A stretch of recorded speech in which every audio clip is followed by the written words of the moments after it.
A'udzu billahi minasyaitonir rajim. Bismillahirrahmanirrahim.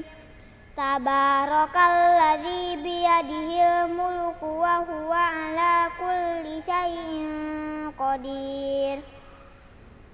Alladzi khalaqal mauta wal hayata liyabluwakum ayyukum ahsanu amala wa huwal azizul ghafur. Alladzi khalaqa sab'a samawatin tibaqa ma tara fi khalqir rahmani min tafawut farji'il basara hal tara min futur summa rji'il basara harrataini yanqalib ilaikal basaru khashi'an wa huwa hasir. Walaqad zayyana as-samaa'a ad-dunya bimasabiha wa ja'alnaha rujuman lisyayatin wa a'tadna lahum adzabas sa'ir. Walilladzina kafaru birabbihim adzabu jahannam wa bi'sal masir. Idza ulqu fiha sami'u laha shahiqan wa hiya tafur takadu tamayyazu minal ghaidh. Kullama ulqiya fiha faujun sa'alahum khazanatuha alam ya'tikum nadhir. Shadaqallahul azim.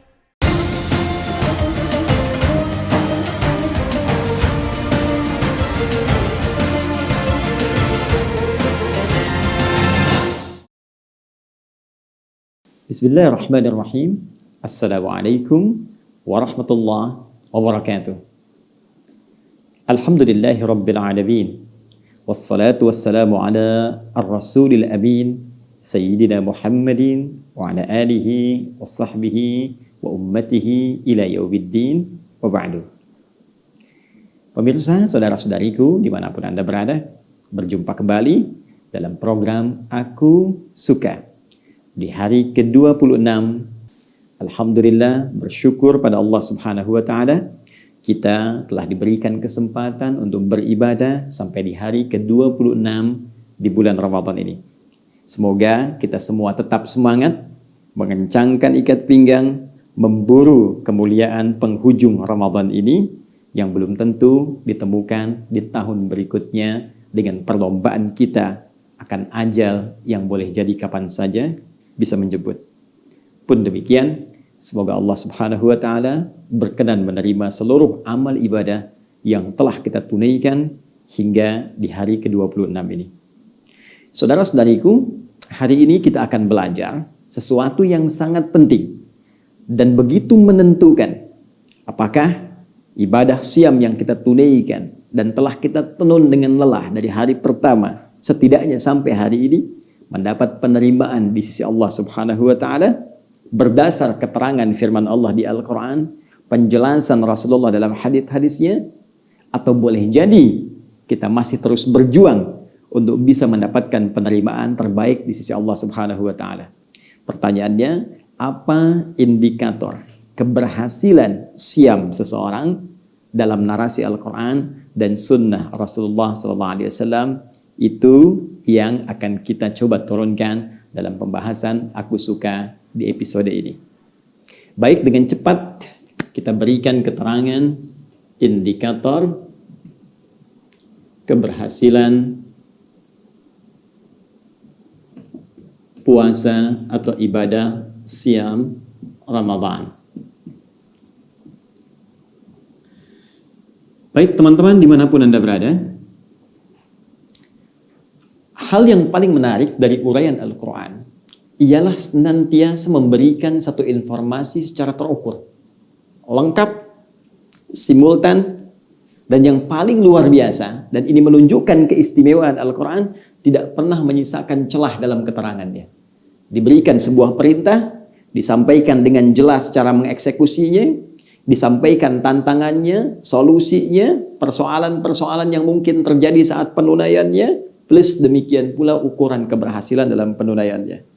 Lalu dirinci dalam hadis-hadis Nabi SAW dan bisa diamati pengamalan tersebut dalam proses ibadah yang pernah ditunaikan oleh umat di masa Rasulullah SAW sampai ke kita dalam era saat ini. Baik, kita turunkan pertama dalil dasar tentang indikator keberhasilan siam Ramadan dalam Al-Quran, surah kedua Al-Baqarah dalam rangkaian ayat puasa di akhir ayat 183 plus akhir ayat 185.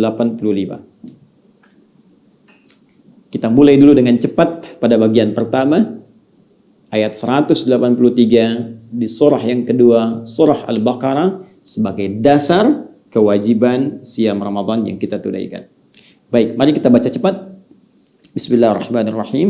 Ya ayyuhalladzina amanu kutiba alaikumus siyam. Duhai seluruh orang-orang yang telah menyatakan dirinya beriman kepada Allah Subhanahu wa taala. Ayo dipakai rumus gramatikalnya. Baik dia tengah merasa dekat dengan Allah ataupun merasa standar saja ataupun sedang jauh dari Allah karena perbuatan maksiat yang pernah ia kerjakan tapi ia masih merasa beriman. Maka dipanggil dengan huruf yang sama, ya. Ayyuha, aku tegaskan kepadamu, aku ingatkan, hei seluruh pemilik iman tanpa kecuali. Kutiba alaikumus siyam, mulai sejak ini diwajibkan atas kalian menunaikan ibadah siyam kama kutiba alal ladzina min qablikum, seperti orang dulu pun memiliki kewajiban yang sama untuk menunaikan ibadah puasa itu. Perhatikan ujung kalimatnya, la'allakum tattaqun. Ya. La'allakum tattaqun. Kita pernah elaborasi ini dalam edisi yang sangat lampau dan sekarang kita pertajam turunannya. Tattaqun. Perhatikan baik-baik. Tattaqun. Apa tujuan dari ibadah siam Ramadan saat diperintahkan itu? Kata Allah, tidak ada yang lain kecuali puncaknya agar kalian bisa meningkatkan takwa kepada Allah Subhanahu wa taala. Baik, kita akan fokus sejenak pada kalimat ini, takwa, yang diungkapkan dengan kata tattaqun, disebutkan setidaknya 19 kali dalam Al-Quran. Disebutkan 19 kali dalam Al-Quran, kata tattaqun. Teman-teman sekalian, umumnya dalam terjemahan, kalimat ini selalu diterjemahkan dengan satu makna, takwa. Agar kalian bisa meningkatkan takwa, agar takwa kalian bisa meningkat. Intinya mengerucut pada kalimat apa? Takwa. Nah, sekarang untuk menemukan pemahaman takwa ini yang dalam bahasa Arab dituliskan seperti ini, at-taqwa.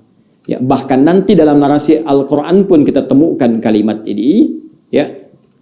Misal kita lihat di Al-Quran surah kedua Al-Baqarah ayat 197 ketika Allah menyampaikan keterangan tentang ibadah haji. Ya, al-hajju ashhurum ma'lumat faman farada fihinna al-hajja fala rafatha wala fusuqa wala jidala fil hajj wa ma taf'alu min khairin ya'lamuhu Allah wa tazawwadu fa inna khaira zadit taqwa. Dituliskan kalimatnya seperti ini, at-taqwa. Ya, jadi kalau kita tuliskan takwa ini dalam tulisan Latin, termasuk dibaca dalam bahasa Indonesia, ini padanannya dalam bahasa Arab. At-taqwa dituliskan seperti ini. Baik, sekarang kita turunkan dengan pertanyaan terlebih dahulu. Kenapa Allah tidak mengatakan begini? La'allakum tahsuluna 'ala taqwa. Ya, dengan puasa itu diharapkan kalian mendapatkan takwa. Langsung kalimatnya menggunakan ini. Kenapa bentuknya menggunakan seperti ini? Bentuk fi'il mudhari' dan berbentuk jama, menunjuk kepada objeknya. Ya, tattaqun, ada waw dan nun, rumus cepatnya, ya, langsung menunjuk pada al-af'alul khamsah, ya, 5 khusus terkait dengan fi'il, ya, alamatnya thubutun nun, tetapnya nun di akhir tidak berubah. Ini menunjukkan salah satunya makna jama. Wawnya jama, teman-teman sekalian, secara singkat ya kalau ingin cepat, kalau ada un di ujungnya bentuknya jama'. Untuk menemukan rahasia itu, kita harus turunkan dasar derivasinya dengan pendekatan ilmu sharaf. Dan untuk menemukan ini, kita akan cari dengan pendekatan ilmu lughah. Mari kita terapkan kaidah ilmunya. Saya turunkan dulu ini, tattaqun bentuknya begini. Tattaqun. Bismillah. Tattaqun. Demikian. Asal katanya terambil dari kata ittaqa. Seperti ini. Ittaqa. Ini infinitifnya. Kata kerja asalnya fi'il madhi'nya. Kalau kita derivasikan, kita tasrif ya dengan kaidah ilmu sharaf, ittaqa yattaqi. Ya, tattaqi tattaqun. Seperti ini. Ittaqa yattaqi tattaqi, karena kata kerja ya. Kata kerja menunjuk pada yang kedua, engkau, kamu, maka menggunakan tattaqi ditambah waw dan un dengan nun di ujungnya menjadi tattaqun begini. Belum selesai. Ittaqa ini pun kalau kita gali lagi dari dasar kata yang menjadi akarnya, ya. Akarnya kita teruskan, sharafnya kita perdalam lagi, nanti kita terapkan kaidah ilmu bahasanya. Ini berasal dari akar kata waqa asalnya. Waqa yaqi wiqayatan, ya, waqa demikian. Lalu mendapatkan penambahan alif plus ta. Demikian. Asalnya waqa ditambah dengan ini alif plus ta. Kalau kita rumuskan, sabar sedikit ya, sabar sedikit. Saya mempelajari ini lebih daripada 25 tahun. Ya, Anda cuma 25 menit menyimak ini, ya saya harap bisa bersabar, insya Allah mendapatkan hasil yang manfaat. Waqa ditambah alif dan ta, maka menjadi begini, hamzah, waw, ta, qaf, alif. Ya. Yutaqa, seperti ini. Yutaqa. Ya, wazan ifta'ala. Perhatikan baik-baik. Yutaqa. Maka untuk menyingkat, ya, diidghamkan, disatukan wawunya ke ta seperti ini, maka dibuang ini, teman-teman. Maka ditandai dengan tasydid menjadi begini. Ittaqa. Ya, ittaqa yattaqi. Kembali ke sini. Ya, ittaqa yattaqi. Saya urai kembali. Kalimat tattaqun dasarnya dari kata tattaqi ditambah un menjadi tattaqun. Kata tattaqi dasarnya dari kata ittaqa. Kata ittaqa asalnya dari kata waqa. Kata waqa ditambah alif dan ta menjadi yutaqa. Alif yang diletakkan di awal di sini, kemudian ta-nya diletakkan di pertengahan, ya, setelah huruf waw, yutaqa. Kemudian disatukan waw ke sini ditandai dengan tasydid menjadi ittaqa. Apa pentingnya saya jelaskan ini? Sekarang fokus baik-baik. Akar kata dari kalimat ini, akar yang paling utamanya waqa, yang berarti penjagaan, pemeliharaan, perisai. Penjagaan, pemeliharaan, perisai. Karena itu dari sini ditemukan kata masdarnya, waqa yaqi wiqayatan, waqyan, ya, wa wiqayatan, seperti ini. Al-wiqayah, wiqayah, yang berarti perisai, penjagaan, pemeliharaan. Ada peribahasa dalam bahasa Arab mengatakan al-wiqayatu khairum minal ilaj. Mencegah, merawat, menjaga lebih baik daripada mengobati. Ya, al-wiqayah. Fokus baik-baik. Jika kita tambahkan dari kata kerja asal ini alif dan ta awalan, ya, dan sisipan di tengahnya ini disisipkan oleh kita, maka fungsi alif dan ta ini dalam kaidah ilmu sharaf itu punya 3 arti. Bisa al-ishtirak, bisa al-ittikhadz, bisa at-takhyir. Yang paling sesuai kalau Anda mengaji di ilmu sharaf untuk menerapkan kaidah ini, maka kita bisa ambil dengan terapan al-ittikhadz, Ittihad itu mengambil fungsi dari asalnya. Ya, jadi diambil fungsi akar kata awalnya, diterapkan dalam konteks yang akan disampaikan. Contoh begini, ya. Ini dari kata waqa artinya menjaga, ya. Memelihara, punya perisai.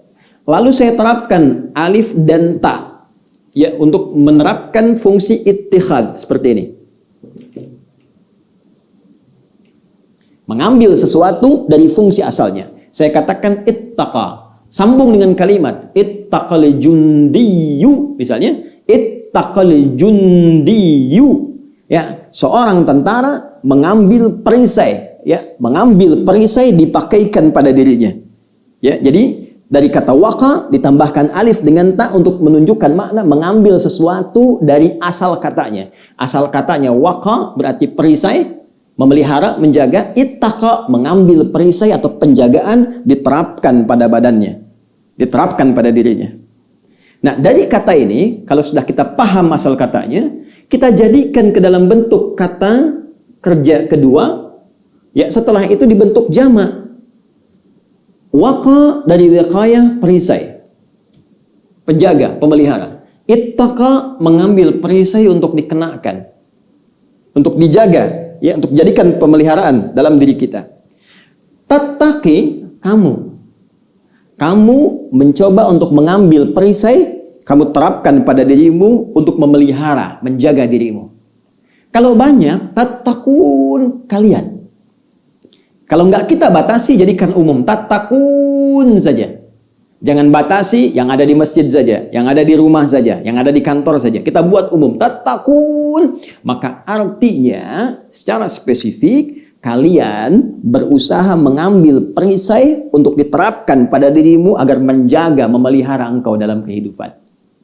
Nah, maka kalau kita ingin tarik kalimat ini, teman-teman sekalian, kepada konteks ayat puasa, seakan-akan ada isyarat menunjukkan kepada kita orang yang menunaikan puasa itu ketika diperintahkan oleh Allah, tujuan utamanya adalah la'allakum tattaqun, diharapkan dengan latihan puasa itu dia bisa mengambil perisai, ya, mengambil sebuah penjaga, diterapkan pada dirinya seperti ia saat berlatih menunaikan puasa itu untuk memelihara diri dari perbuatan yang dilarang oleh Allah Subhanahu wa taala. Yang paling menarik, perisai ini diisyaratkan oleh Nabi. Ya, dalam hadis beliau dikutip oleh Al-Imam Al-Bukhari di Kitabus Shiyam, nomor hadis yang pertama itu. Kata Nabi, as-siyamu junnatun. Masih ingat uraian kami di awal-awal pertemuan yang lalu? As-siyamu, fokus. As-siyamu junnatun. Masya Allah. Di ayat ini Al-Baqarah 183, kutiba alaikumus siyam, ujungnya la'allakum tattaqun. Di hadis Nabi, as-siyamu junnatun. Kata Nabi, kalau puasamu benar, maka puasa itu akan melahirkan perisai, yang perisai ini akan melindungi kamu, menjaga kamu, memelihara engkau dari segala perbuatan maksiat yang tidak disukai oleh Allah Subhanahu wa taala. Bukankah saat puasa kita benar-benar berlatih untuk mendapatkan perisai itu? Coba silahkan cek. Ya, saat ini kan kita sedang puasa, ada dorongan untuk berdusta, tiba-tiba mental, nggak mau sedang puasa, ya kan? Ada dorongan untuk melihat maksiat, nggak mau sedang puasa, ya kan? Ada dorongan tangan untuk berlaku yang kotor, nulis status yang tidak baik, bikin hoax, nulis celaan kepada orang, ya. Maka hati Anda akan berkata, kalau puasanya benar, karena kalimat Nabi-nya, kalau puasanya benar, as-siyamu, jika puasa itu ditunaikan sesuai ketentuannya, alif lamnya dibaca, ya, sesuai aturannya, junnatun, maka ia akan melahirkan perisai yang tak tampak. Jika puasanya benar, maka tangan akan mencegah, ya, mata akan mencegah, telinga akan mencegah dari semua perbuatan yang dilarang oleh Allah Subhanahu wa taala. Apa hakikat yang menjadikan semua fungsi tubuh mencegah ini? Junnah, perisai yang tak tampak tadi. Jadi Anda bayangkan kalau 30 hari dilatih, latihannya benar, itu kata Allah, tattaqun, kamu pasti punya perisai itu. Kamu punya wiqayah dalam dirimu. Sehingga keadaan saat kita puasa, auratnya bisa diterapkan pasca puasa. Itulah sebabnya kalimat yang menggunakan fi'il mudhari. Nih, ada tak di depannya. Masih ingat rumus fi'il mudhari? Anita. Ya, anita, hamzah, nun, kemudian ya dan ta. Anita, sepanjang ada 4 huruf ini, hamzah, nun, ya, ta, maka maknanya mudhari setidaknya punya 3 pendekatan dalam bahasa Inggris. Present, continuous, and future. Sekarang, terus menerus, nanti, sampai kapanpun, future, sampai ke masa depan, sampai berpulang kepada Allah Subhanahu wa Ta'ala. Jadi, ini kalimat indah dalam Al-Quran. Orang yang benar puasanya itu kata Allah, jangankan saat puasa. Jadi bukan saat puasa saja indikator keberhasilannya. Bukan saat puasa nggak korupsi, saat puasa nggak bikin hoax, saat puasa nggak mencela, ya. Saat Ramadan libur maksiat, saat Ramadan libur kriminal, ya. Bukan saat itu saja, tapi nanti nilai Ramadan ini bisa diterapkan pasca puasa. Karena itulah ketika Allah menggunakan fi'il mudhari dalam firman-Nya menyebutkan tattaqun, ingin memberikan isyarat jangan dilihat keberhasilan puasa saat itu ditunaikan saja. Nanti lihat ya progresnya. Lihat bagaimana progresnya. Apakah hari pertama masih bertahan di hari kedua sama dengan hari ketiga, demikian hari keempat sampai hari ke-26. Cek. Amal soleh masih bagus? Meninggalkan maksiat masih dilakukan? Ya, tinggalkan maksiat, kerjakan amal taat. Ketika ini bisa kita kerjakan dengan konsisten, belum selesai waktunya. Lihat pasca Ramadan. Begitu pasca Ramadan, aura ini masih kita dapatkan. Jadi lebih baik. Maaf, telinga jadi punya kontrol yang hebat. Ya, pada maksiat sudah nggak mempan. Mendengar sesuatu yang buruk, gibah, nggak suka. Mata melihat tayangan yang nggak bagus, sudah nggak suka. Nah, kalau Anda mendapatkan itu, jadi tanda pertama bahwa puasa kita dinilai berhasil oleh Allah Subhanahu wa Ta'ala. Ya, dinilai berhasil. Tinggal kita jaga sampai kita pulang menghadap Allah Subhanahu wa Ta'ala. Karena itulah ketika setiap taklim dibuka, bahkan setiap khutbah Jumat, Nabi kan sering mengutip Ali Imran itu. Quran surah ketiga ayat 102. Ya ayyuhalladzina amanu taqullah, takwa lagi. Hai orang-orang beriman, tingkatkan takwamu kepada Allah haqqa tuqatih, dengan cara yang benar. Pakai perisainya dengan benar. Supaya jaga maksiat selama hidup, jangan kerjakan maksiat. Jauhi. Kamu punya perisai. Baik, wala tamutunna illa wa antum muslimun. Jangan sampai nanti kamu wafat. Artinya jaga sampai kamu wafat. Jangan sampai wafat kecuali menjadi muslim yang menyerahkan diri sepenuhnya kepada Allah. Muslim yang benar. Apa ciri muslim yang benar? Tadi takwa. Dia bisa menahan dirinya dari segala yang dilarang. Bagaimana bisa mendapatkan semua itu dengan perisai yang hebat tadi? Menjalankan siam dengan cara yang benar. Ini poinnya. Karena itu, jangan heran ketika ada ulama mendefinisikan meningkatkan takwa, di antara definisinya meninggalkan segala yang dilarang oleh Allah Subhanahu wa Ta'ala. Masih ingat? Baik. Kalau sudah paham sampai sini, jadi satu, ya, indikator keberhasilan puasa seseorang bisa dilihat dari sejauh mana dia mendapatkan perisai yang memelihara dirinya dari segala perbuatan maksiat yang dilarang oleh Allah Subhanahu wa Ta'ala, dan itu diungkapkan dengan kalimat ini, la'allakum tattaqun. Satu, sudah kita tuntaskan indikator keberhasilan siam Ramadan, diraihnya perisai takwa oleh seorang yang berpuasa yang menjaga dirinya dari perbuatan maksiat. Baik, sekarang kita buat ya persamaan terbalik. Lawan. Teman-teman sekalian, bukankah Allah menciptakan segala hal di alam ini berpasangan? Ya, dan untuk memberikan bukti kepada kita hanya Allah yang tak punya pasangan. Ini bisa ditemukan dalam Al-Quran surah ke-51. Adz-Dzariyat ayat 49. Wa min kulli syai'in khalaqna zawjaini la'allakum tadhakkarun. Dan segala hal aku ciptakan berpasangan supaya kalian sadar, ingat, mengerti hanya Allah yang tidak punya pasangan. Karena itu Allah menyifati dirinya dengan ahad. Ya. Quran surah ke-112 ayat pertama, qul huwallahu ahad. Hanya Allah yang esa, satu-satunya, tidak ada duanya, tidak ada sekutu, tidak ada pasangan baginya. Makhluk berbeda. Karena itu lawan dari makhluk khaliq. Allah menyebut dirinya dengan khaliq. Buka Quran surah ke-15 ayat ke-28. Wa idz qala rabbuka lil malaikati inni khaliq.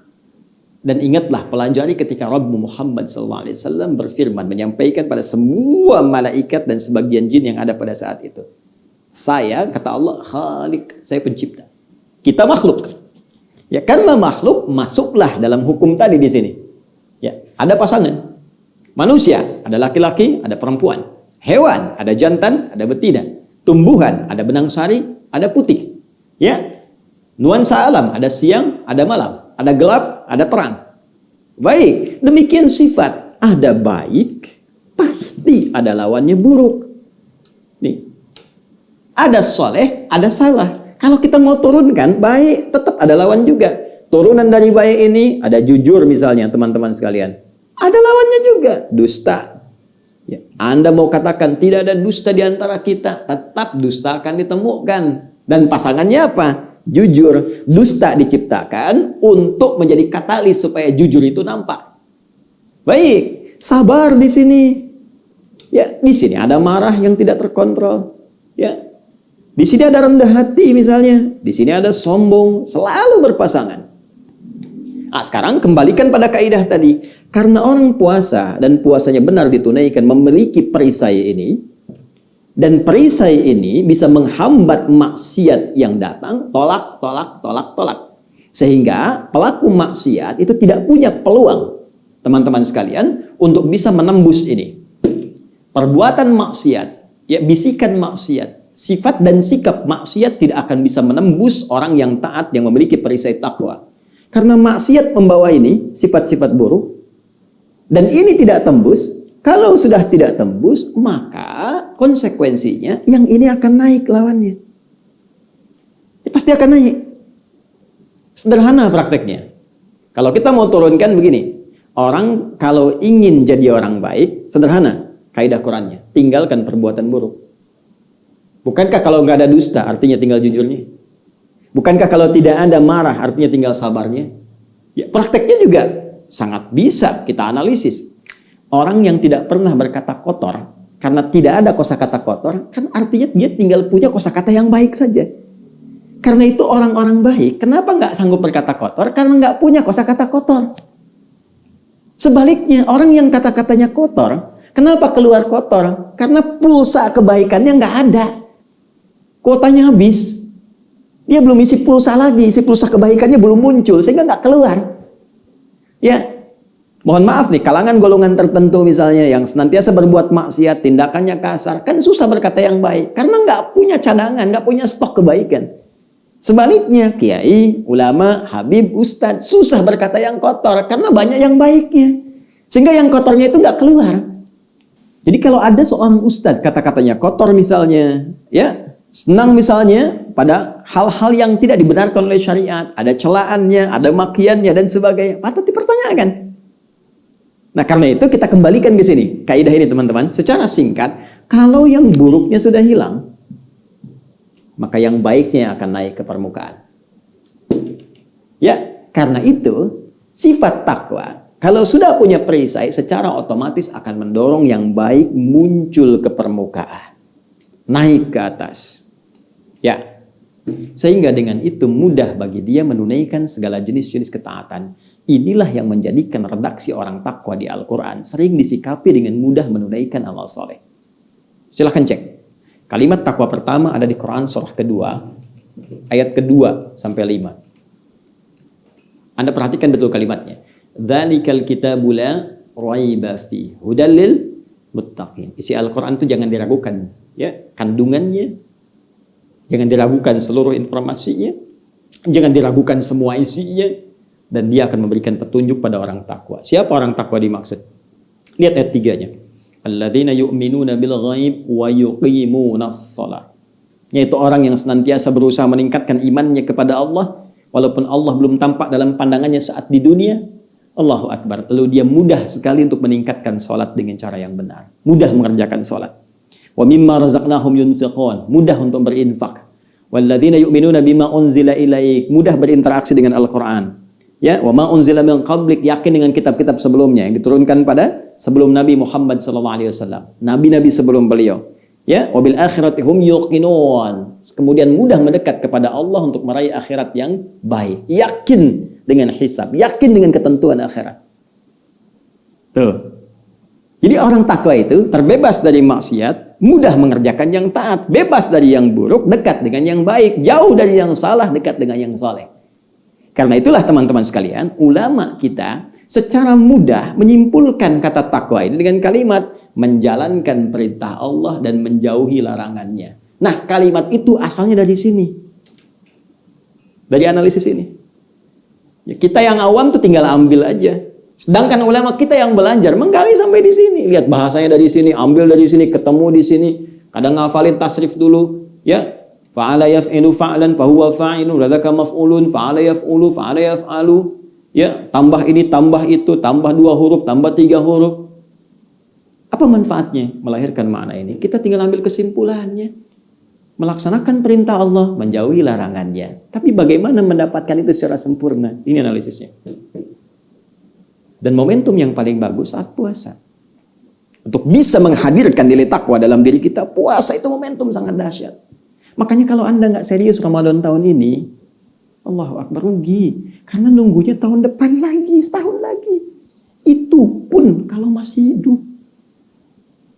Makanya manfaatkan. 4 hari ke depan teman-teman. Masih ada peluang kita untuk menjadi orang takwa. Kan kita tidak tahu kapan kita berpulang.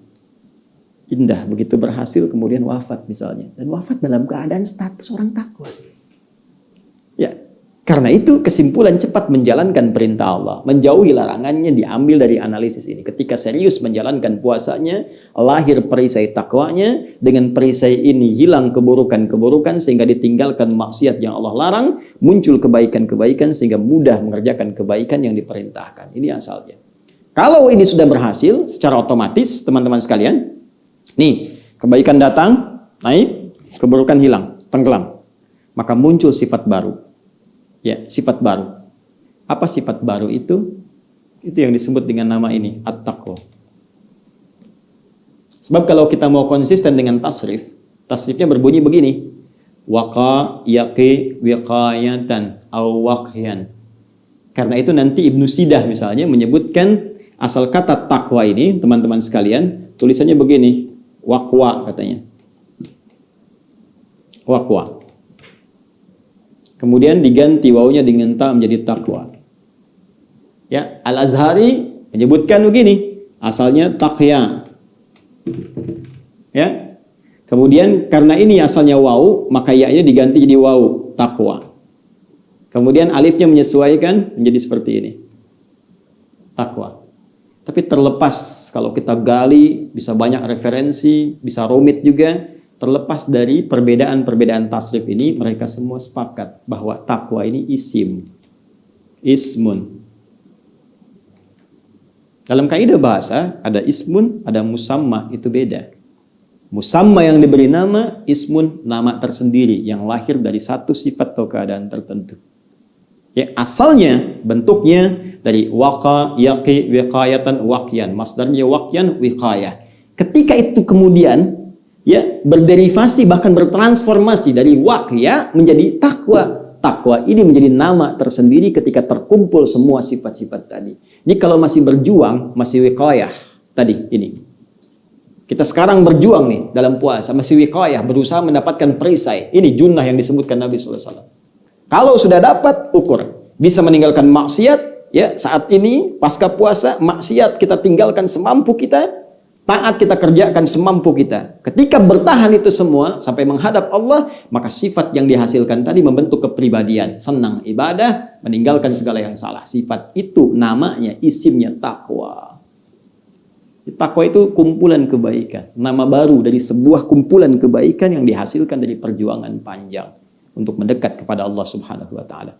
Karena itu ada yang menyebut takwa sebagai puncak kebaikan. Jadi kalau Anda ingin berikan sifat jujur, rendah hati, sabar, dan seterusnya, itu puncak kebaikannya, kumpulan dari semuanya disebut takwa. Karena itulah Rasulullah SAW disebut orang paling takwa di muka bumi, karena beliau mengumpulkan puncak kebaikan yang umumnya mustahil atau sangat sulit diraih oleh seorang manusia.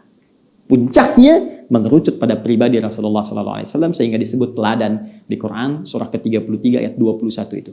Laqad kana lakum fi Rasulillahi uswatun hasanah. Dipuji Allah di Quran surah Al-Qalam itu. Wa innaka la'ala khuluqin azim. Bahkan puncaknya dihadiahi oleh Allah surga, diberitakan, diinformasikan sebelum wafat beliau. Ya, dengan turunnya Al-Kautsar itu. Inna a'tainakal kautsar. Allahu Akbar. Bahkan diberikan nikmat di surga sampai beliau puas. Wala sawfa yu'tika rabbuka fatardah. Nah, sekarang evaluasinya sampai hari ke-26 ini, apakah sudah hadir sinyal-sinyal takwa dalam diri kita? Ayo dicek. Sudah hari ke-26. Jangan-jangan sibuk belanja. Awas. Jangan-jangan sudah mulai meninggalkan rutinitas ibadah. Al-Quran jarang dibaca lagi. Salat malam mulai lupa. Tilawah mulai sepi. Padahal dengan kondisi apa lagi Allah harus mengatur kita supaya fokus ibadah. Sekarang di luar dibatasi. Mau keluar terbatas. Mau jalan-jalan terbatas. Perkumpulan dipersulit. Dalam konteks mempersulit ini, ya kalau kita lihat dengan iman kita, sesungguhnya bisa kita tarik sebagai peluang untuk apa? Untuk memaksimalkan ibadah yang sekarang kita tekuni. Tinggal 4 hari teman-teman. Kalau momen Ramadan ini habis, semangatnya hilang. Beda dengan hari-hari biasa. Ya, karena itu saya menyarankan pada diri pribadi, juga kita semua manfaatkan. Tarik ini. Ya, kalau kondisi memang belum bisa keluar sekitaran rumah, belum bisa ke masjid, rumah kita maksimalkan. Alhamdulillah sebagian tempat sudah bisa ke masjid, masjid maksimalkan. I'tikaf kita malamnya sholat, ikhtiarkan sampai sinyal ini muncul.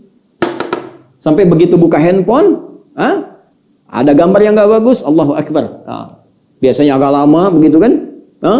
Lama, ada yang istighfar tapi dilihat terus, astagfirullah, astagfirullah. Ini enggak. Langsung seketika, astagfirullah, ganti. Berarti sinyalnya sudah mulai ada. Sinyal takwa di hari ke-26. Yang dahsyat sudah mulai senang sholat sunnah. Tambah. Rajin baca Al-Quran. Jadi menunjukkan ada keberhasilan. Tinggal, karena ini sifatnya mudhari, ada taknya, jaga ini sampai kita wafat. Sehingga membawa kebanggaan saat pulang kepada Allah Subhanahu wa Ta'ala. Ustaz, apakah semua orang puasa akan mendapatkan ini? Belum tentu. Karena ternyata sebelum kalimat tattaqun ini, Allah mengawali dengan kata la'allakum. Berasal dari kata la'alla, bermakna taraji, menunjuk pada keterangan sesuatu yang bisa dicapai dengan kesungguhan, serius. Ya, seakan Allah ingin mengatakan semua orang puasa berpeluang mendapatkan nilai takwa jika ia serius menjalani tuntunan ibadah dalam puasanya. Serius salat malamnya, serius menunaikan siamnya, serius menjaga diri dari perbuatan maksiatnya, serius dia qiraah Qur'annya, tilawahnya, sampai dengan hafalannya, serius infaknya, serius zakat fitrinya. Ketika semua serius dikerjakan, punya peluang meraih ini. Tapi kalau lengah saja, asal saja, hampa makna, formalitas saja, maka besar kemungkinan belum tentu nilai itu bisa diraih. Nah, teman-teman, tinggal kita cek sampai hari ke-26 ini.